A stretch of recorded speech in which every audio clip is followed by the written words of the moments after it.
Assalamualaikum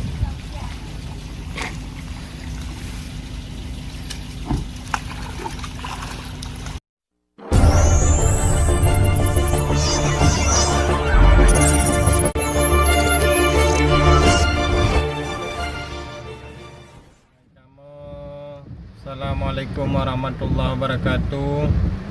Nyo kamu karena di TKP dengan memantau debit air di jembatan Parang Sikureng, sekaligus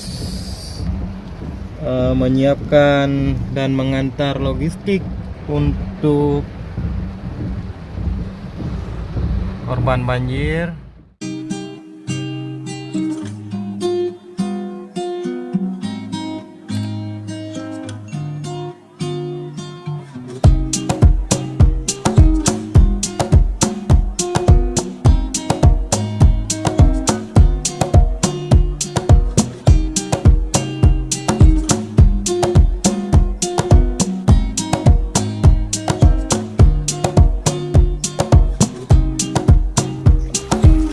Assalamualaikum warahmatullahi wabarakatuh.